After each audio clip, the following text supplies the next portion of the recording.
What is it like to be a single person? How many of you have ever been single? Raise your hand if you've ever been single. Well, of course you have. We all start that way, don't we?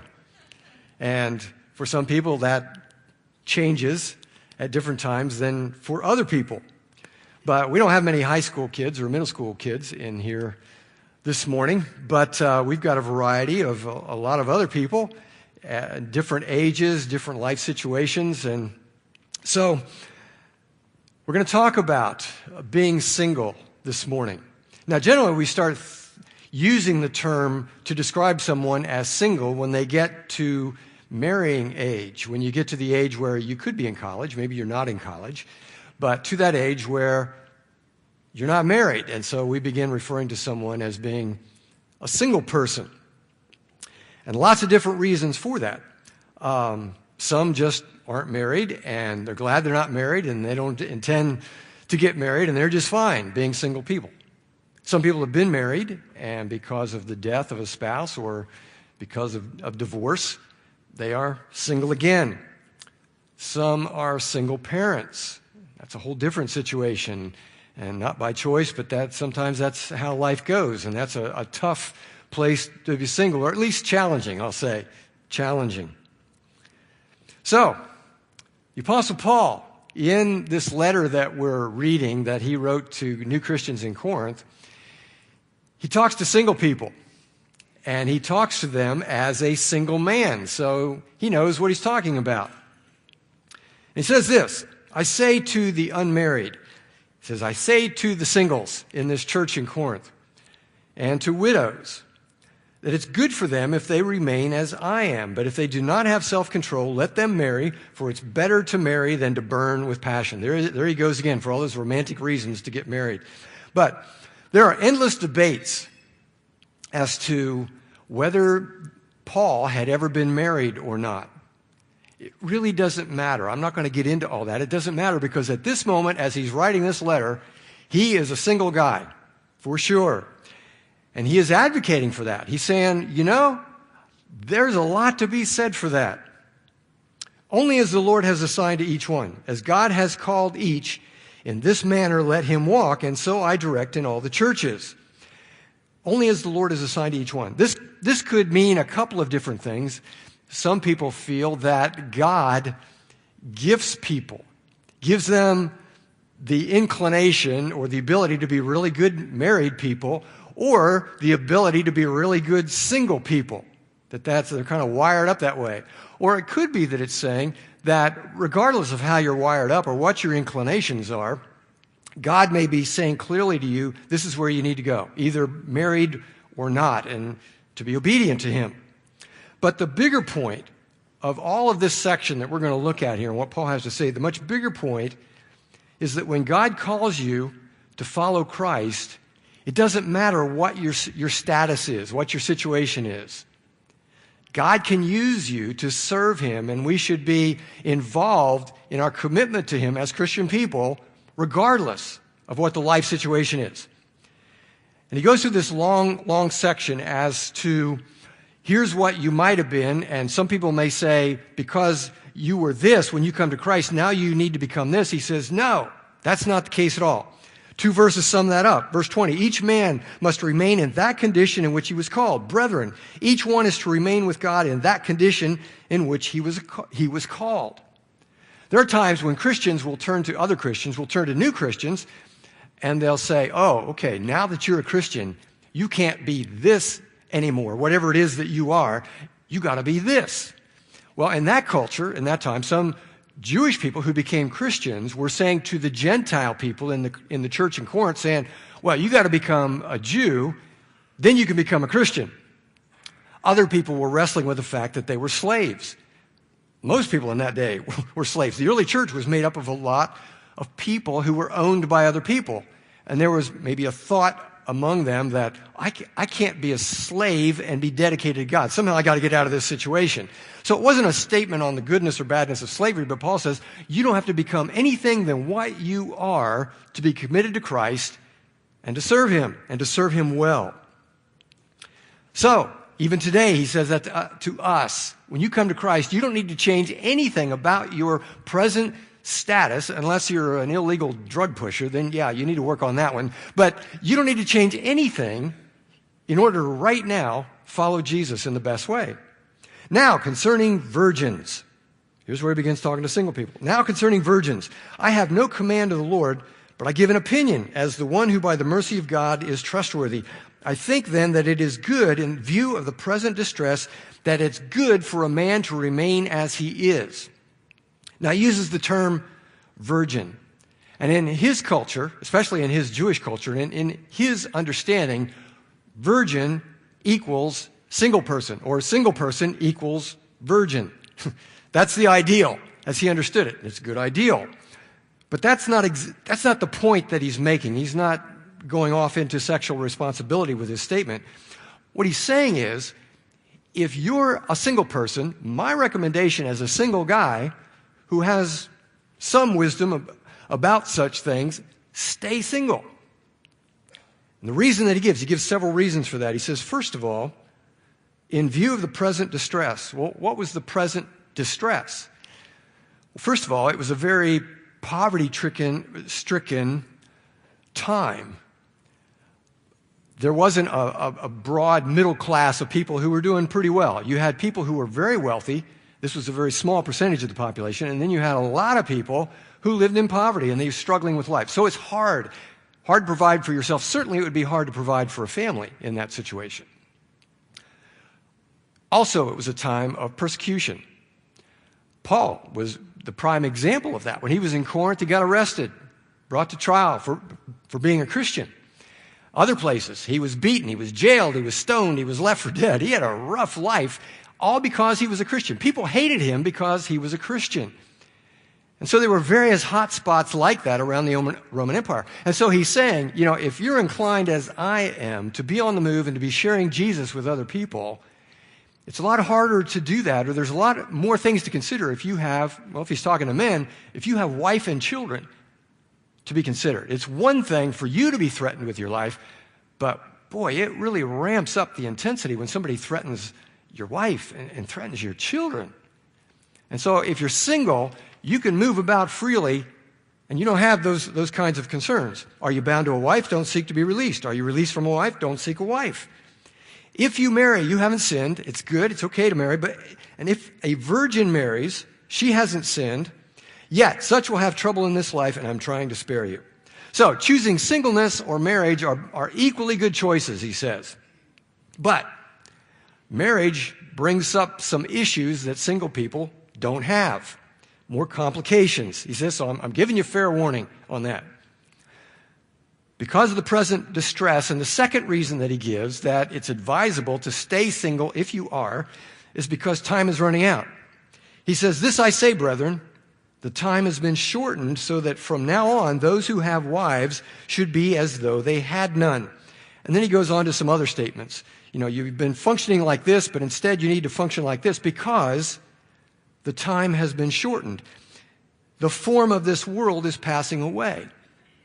Well, Paul understood just how fragile life is, how quickly it can be snuffed out. He's had some close calls up to this point. So he knows that his life is fragile, but also he lived with the understanding, with the very real belief that the return of Jesus was imminent.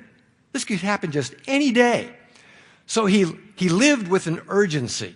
There was this window of opportunity that he saw closing, and he wanted to get to as many people as he could to share the good news of Jesus with them. He was compelled, totally compelled to do that. And so he knew that if he got married, I was going to slow him down as to that thing that was most important in his life. And probably Paul would have made a lousy husband and father anyway. If you pick up on his temperament and his lifestyle, it wasn't going to work out very well. Some people say that's why he was single. Maybe he was married and now he's single because his wife bailed out on him a long time ago because of that. We don't know. He goes on. I want you to be free from concern. One who is unmarried is concerned about the things of the Lord, how he may please the Lord. But one who is married is concerned about the things of the world, how he may please his wife. And he goes on and says that several different ways for both men and women.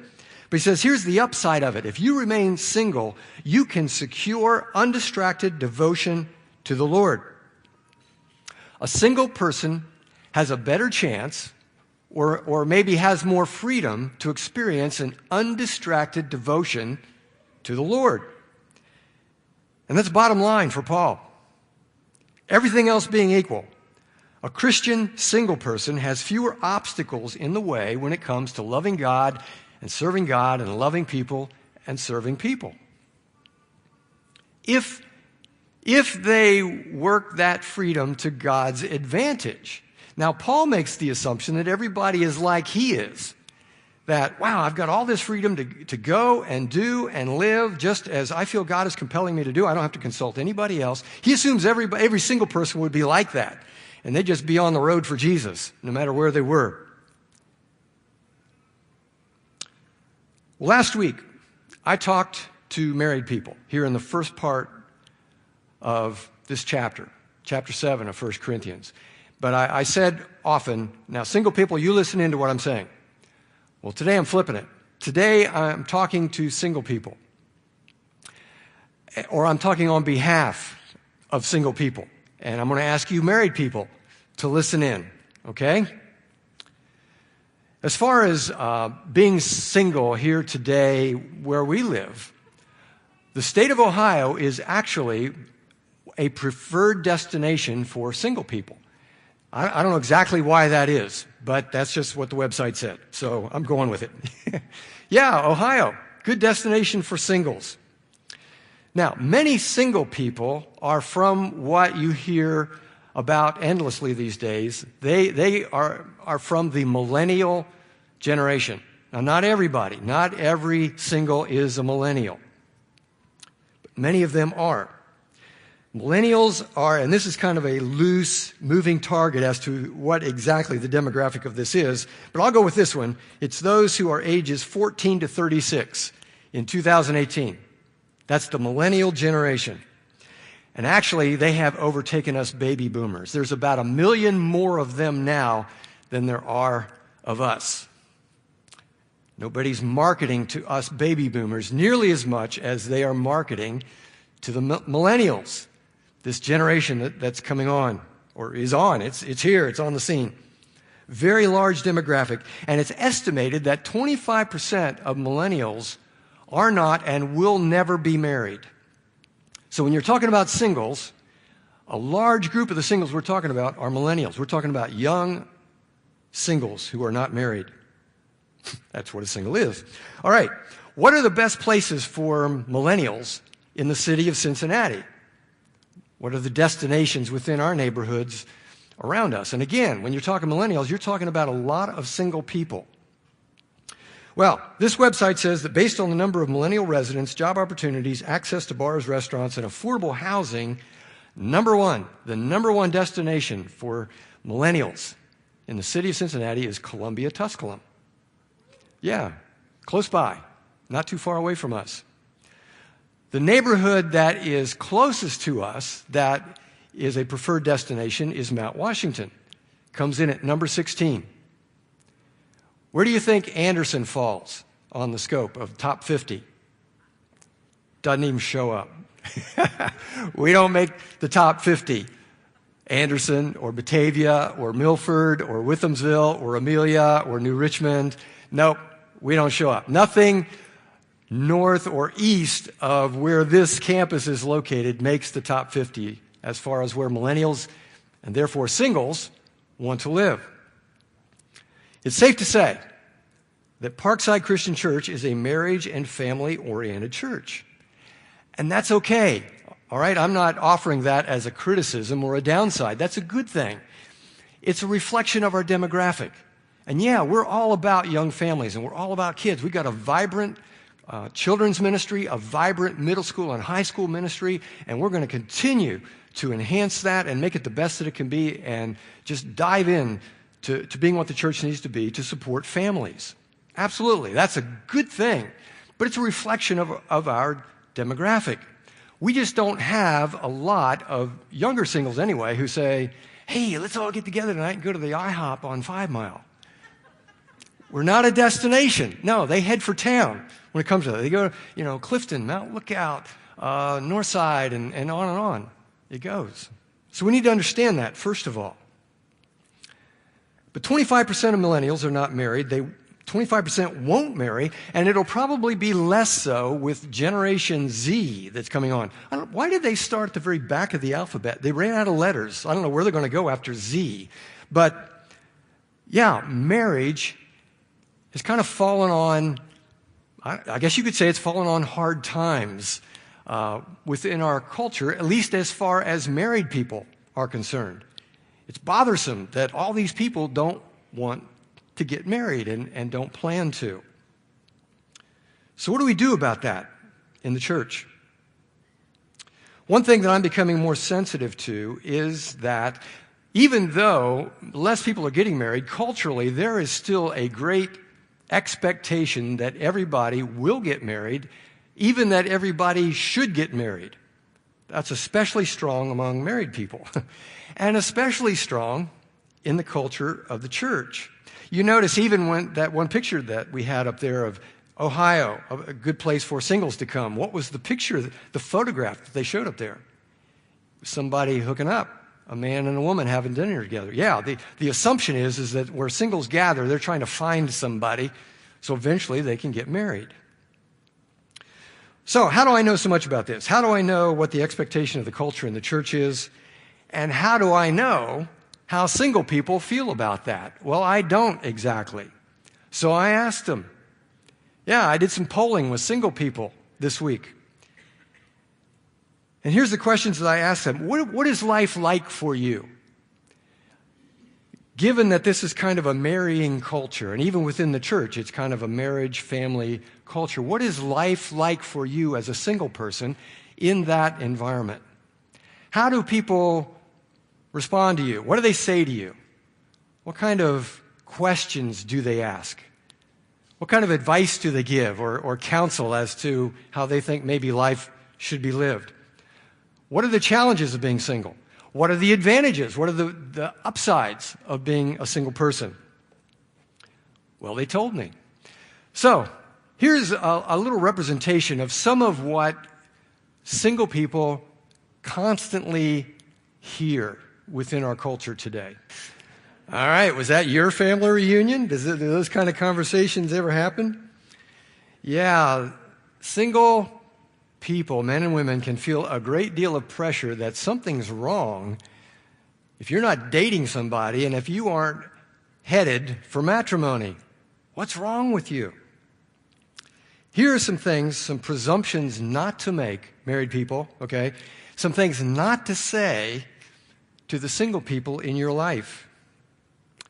Well, you're approaching 30 and you're not married yet. Time is running out. Do you want to be old when your kids are growing up?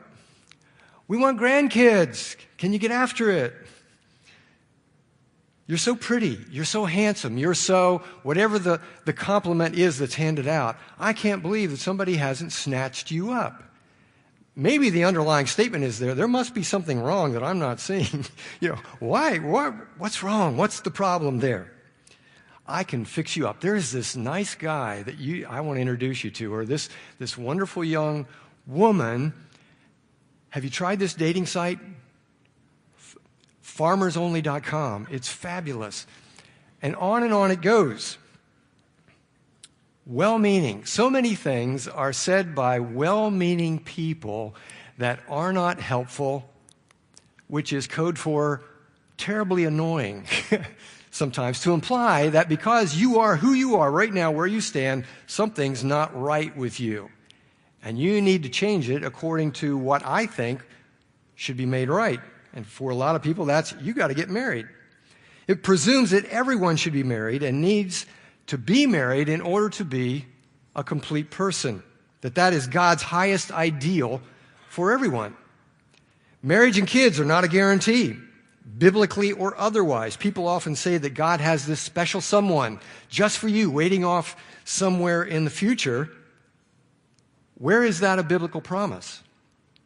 It's not. You can't find a chapter and verse for that anywhere. And to say that marriage is the highest ideal for every person, Marriage is a wonderful ideal.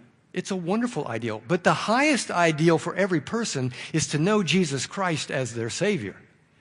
And whether you are married or not doesn't stand in the way of that happening and of a person serving them.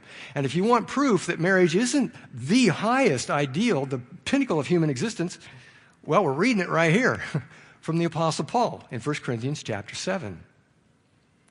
As far as specific things that people say, I'm quoting someone now, it's typically things like, your time will come, or have you found anybody yet? Any verbiage around finding the one. Finding my other half is certainly grating. My non-married status causes some people discomfort. They project their desires on me and just assume things about me because I'm single. The term waiting is misleading, and it really bothers me when people talk about singleness. It comes with a promise that the waiting will end with the thing you're waiting for, and for way too many people, they think that's marriage. Marriage is portrayed as a guarantee in the Christian culture, the ultimate good. Everyone wants it or should want it and is obviously seeking it. For some, yes. It's a good thing if people seek that and want that, yes. But don't assume that I do, and don't make me feel like something is wrong with me or that I'm failing God if I don't. I asked, what's challenging about being single? And there were a lot of things that were said, but one of them that really jumped out at me was loneliness, insofar as single people don't tend to get invited into social circles and entertainment and hospitality by married people. And they can't figure out why that is. One lady says, I like being around families. I like being around their kids. I don't like if I'm being set up with somebody who happens to be at the dinner, but I like married friends. But somehow, one even said, my single friends, when one of them gets married, it's like we drop off the planet from each other. And I don't know why that changes. And for single parents, wow, challenges are huge. They're immense. And I know that's a whole different kind of singleness that you live every day. The great advantage of your single life. What are the advantages and perhaps dreams for the future, I asked. I have more time to dedicate to my schooling and to my faith. Total independence, financial, social, emotional independence, ability to set in detail my goals and priorities and intentionally pursue them without checking in with anyone else. Ability to change up my lifestyle on a dime with little to no consequences or resistance from anyone. I don't have to clean up after anybody but myself. I have a control of my closet all by myself. Now, some people might look at that. Married people might look at that and say, well, that's selfish. You're being selfish. That's not selfish. It's an advantage. It's simply an advantage, an upside to being a single person. Spiritual perspectives on the advantages of being single. And this is precisely what Paul is talking about here.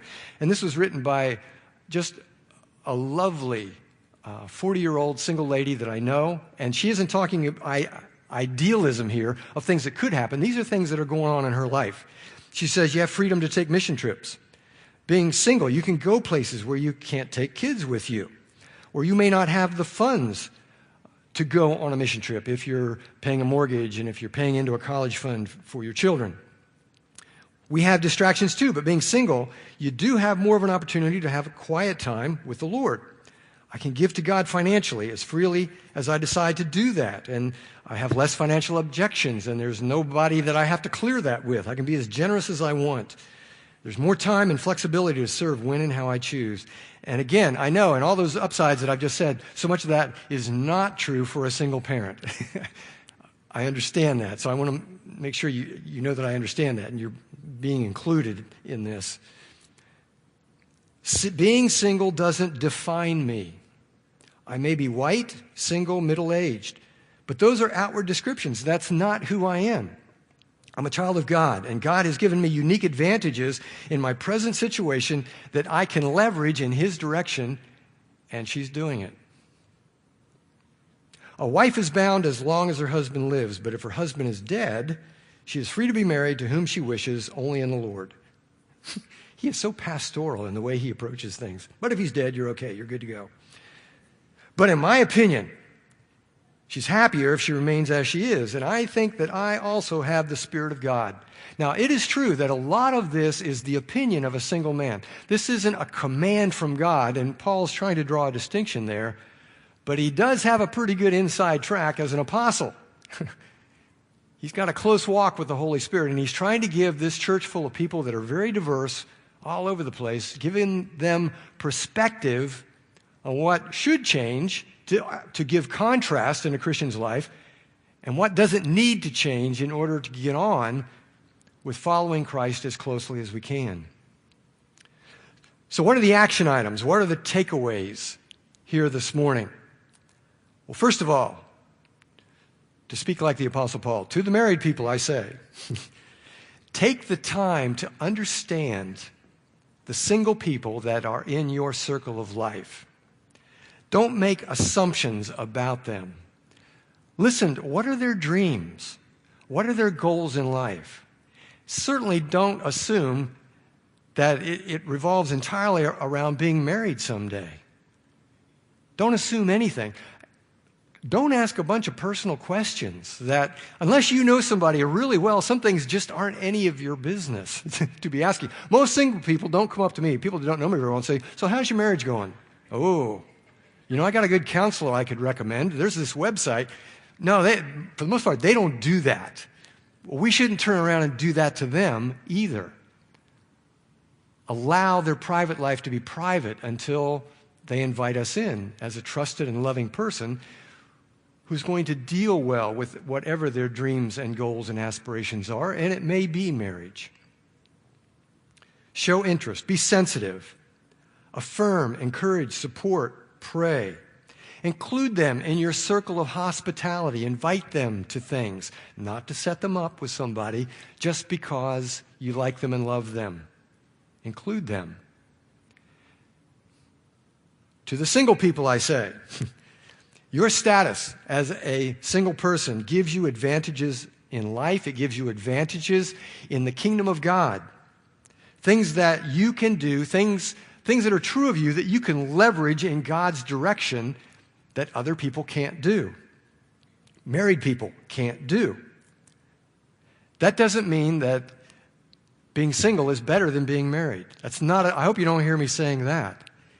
It's just, it is what it is. You're married, and God can use you in a marriage situation. I've been married for 41 years. I wouldn't trade my marriage and my family for anything in this world unless God absolutely required that of me somehow. No, I wouldn't change a thing about that. I'm a married person, and it's good. But being a single person, and even choosing singleness for a lifetime, is good. That's exactly what Paul is saying here. And we need to appreciate and respect that status in each other's lives. And single people, understand the freedom you've got, that God can use you in some strong ways. We have mission partners who lament the fact that there aren't that many younger people dedicating themselves to the mission field for a lifetime, whether they're single or married. That there aren't that many coming on. There's a lot who are leaving international missions, but not that many coming on. A lot of short term, not so much saying I'm in for a lifetime and the long haul. Well, single people, and that's for everybody, married people with families can go and do go to very difficult places in the world to serve as missionaries. But there's a lot for them to consider. And there are families that are thriving in those situations, and their kids are doing just great. But for a single person, you're traveling lighter, and you can get there faster. There's not as many considerations that you have as far as other people who are affected. I would hope you would listen to whether or not God might be calling you to that kind of a situation as well. But to everyone in our lives, don't think that you have to change anything about yourself to serve Christ effectively. Don't wait for something to happen. Don't wait for something to change unless it's some kind of sin that's really in the way. Yes, we need to change those kind of bad habits for sure. But otherwise, God can take you right where you are, and you can go for it in following Him. As a single Christian woman, I'm often told, remain pure while you wait, or you should be praying for a husband, or serve while you wait, or things of that nature. It's implied that I'm waiting for something or someone so that I can get on with my life, that I'm not complete all by myself. I only need one man to fulfill me. and he died on a cross 2,000 years ago. And it's his return that I'm waiting for. I think as a culture, we need to stop using the word wait.